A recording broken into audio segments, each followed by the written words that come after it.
Alright, this is Jbird, and today you're going to be watching just a little upload of I'm going to be doing a commentary over a scrim. I believe it's just the first half my team had.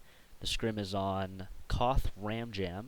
If none of you have played that before, it's a new map this year's UGC season. This was the first time I'd ever played it before. Unfortunately, I will have to play it again at some point during the season. I don't think it's a great map. It has a lot of design issues, a lot of clipping problems.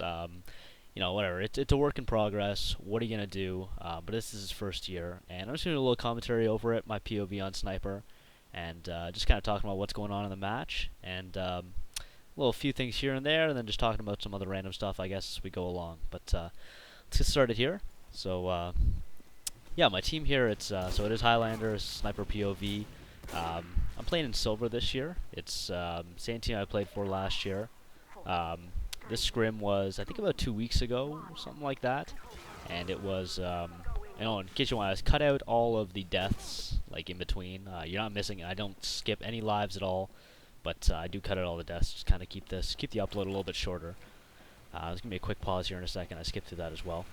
But, yeah, so this is the first time I'd ever played the map before. I had never seen it. The only experience I had with it, really go over where I should be and stuff like that, was in the 5 minutes before the scrim. So you're going to see me trying some different spots here and there, sometimes looking a little bit out of position. But that's really just because I have no idea where I'm going or what's going on in this map at all.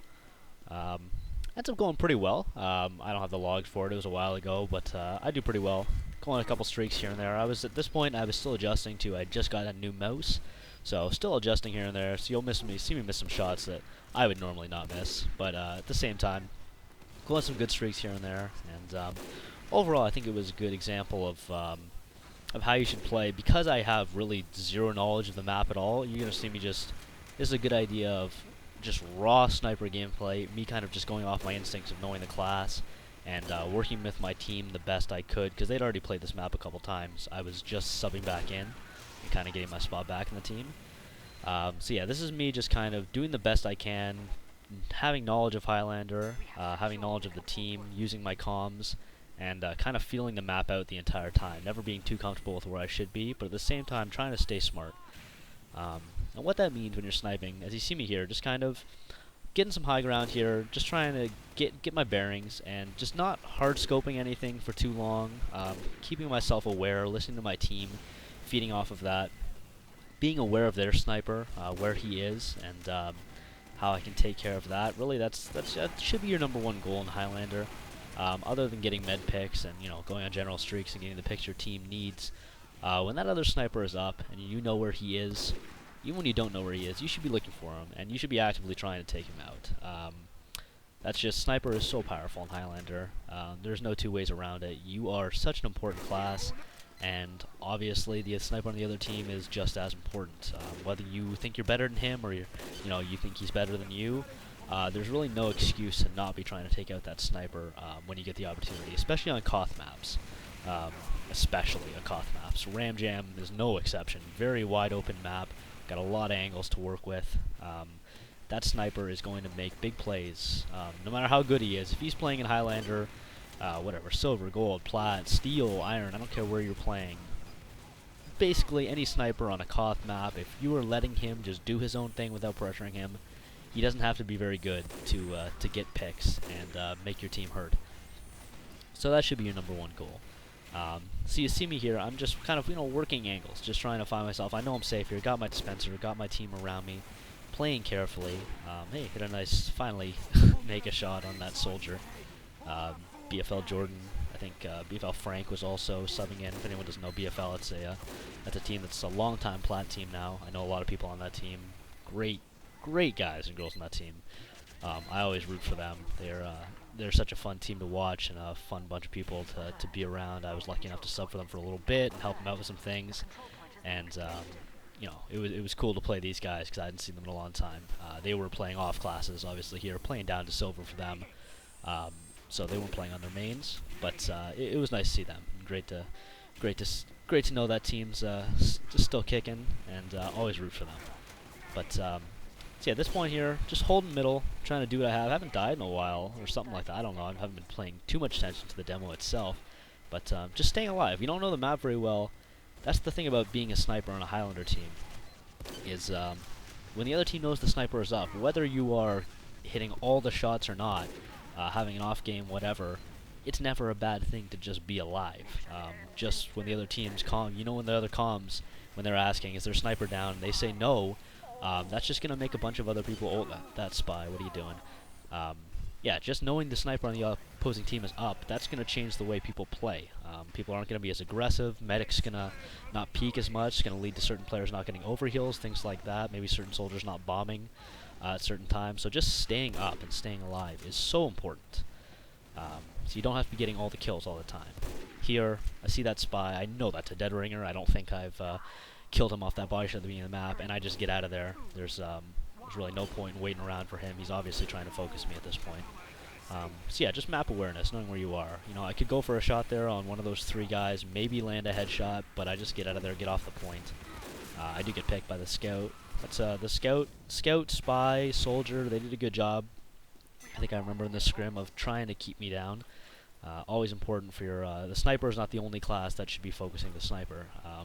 Depending on how well they're playing, you're going to need your spy, your soldier, and your scout to be doing what they can to keep that class down, because, like I said, sniper is, I mean, aside from, say, demo medic, I mean, sniper is probably the most important class in Highlander, just because of the amount of picks he can get when he's playing well, making his shots. It's, at certain points, it can be simply impossible to stop a good sniper on Highlander, especially KOTH maps, and he can absolutely change the tide. So yeah, I don't know, there's not a whole lot to talk about. I was going to think about making this maybe, you know, Highlander kind of instructional video. I know I've kind of made a pub video on tips and tricks for sniping. I know I've gone over a few things here and there, but this isn't like, nothing really happened in this gameplay. This was my first time playing competitively in like a month or two. You know, I wasn't hitting all my shots. Not the greatest game I've ever put out there. But I didn't have a whole lot of footage to work with, and I wanted to put something like this together, because I haven't done a commentary in a while. Hopefully the audio is not super quiet on this one. I know it has been for the last few, but hopefully it's manageable. But yeah, I didn't really have a particular direction I wanted to take this commentary, just something I kind of enjoy doing here and there. Had a day to do it right now to work on it, and you know, there's some decent streaks in here and some decent shots, and overall an interesting map here in the new UGC season. Again, I'm not a big fan of it, but you know, it's good to see new things like this tried out.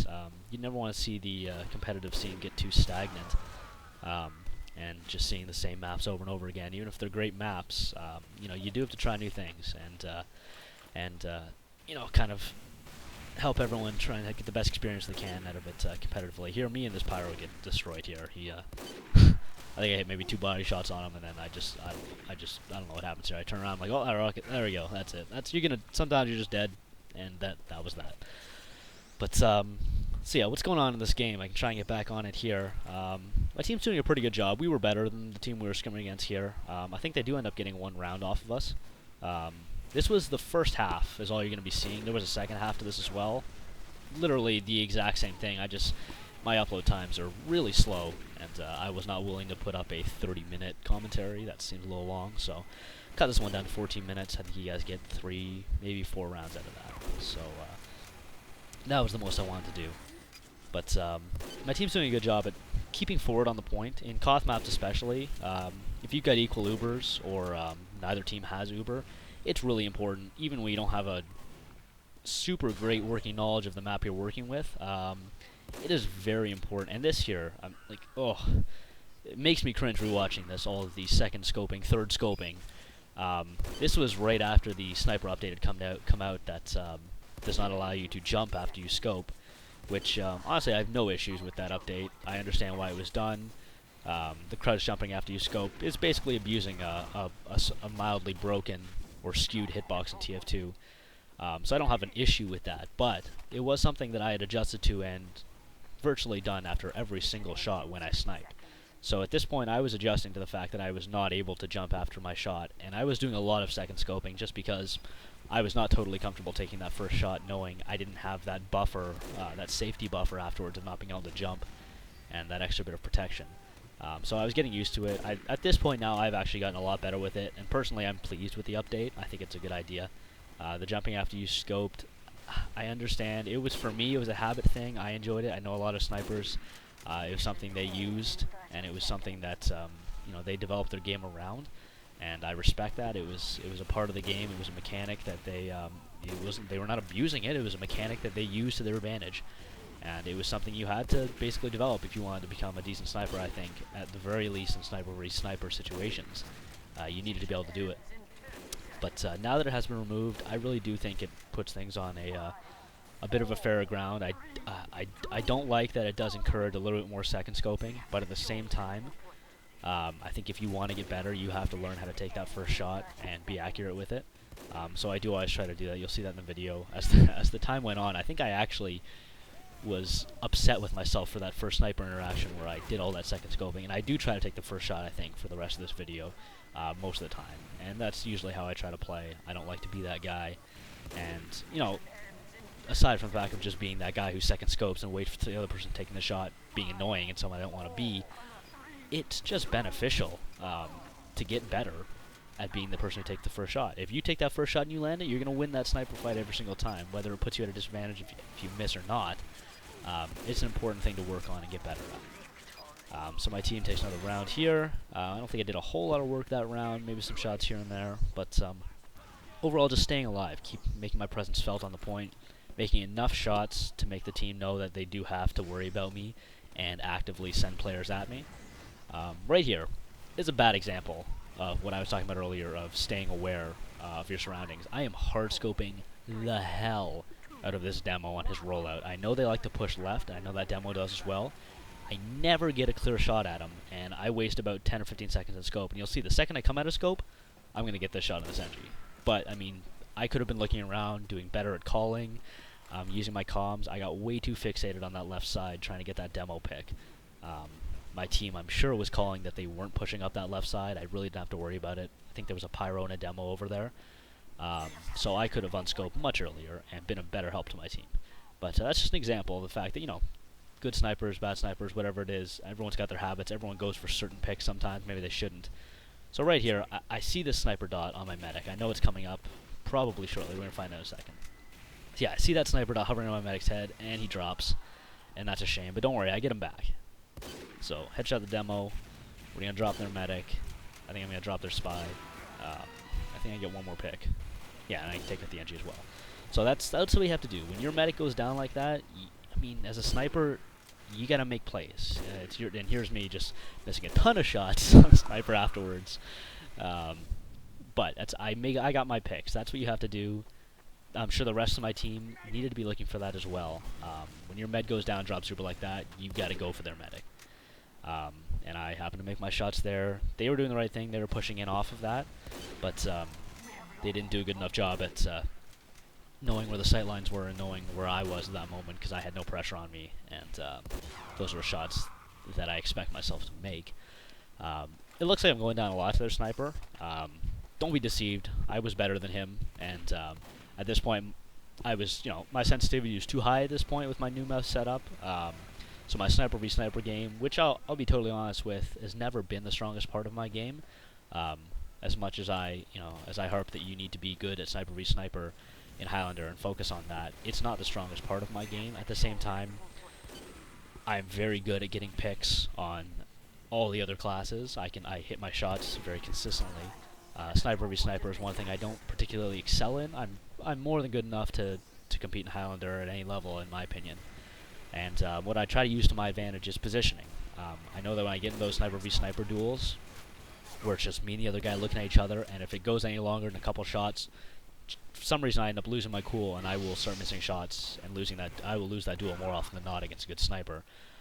What I do in that case is I position myself better. I try to go somewhere where I don't think he's going to know I'm going to be there. Try and get a clear shot on him, and then after that I can work from there, and I can get the picks I'm looking for. So even here, I come out to the side. I'm sure he was called. I'm not going to challenge that from battlements. I'm going to come up to where he doesn't expect me. Not a general sniping spot, that bottom right corner, and get the pick on him, take out the jumping soldier. And now that we have position on the point, it's really just a matter of time. Nice stair stab. And I think we're going to close out this round pretty quickly here. And so yeah, I don't know what I would call this commentary. It's just a was just a commentary. I ended up on this roof somehow. That's kind of cool.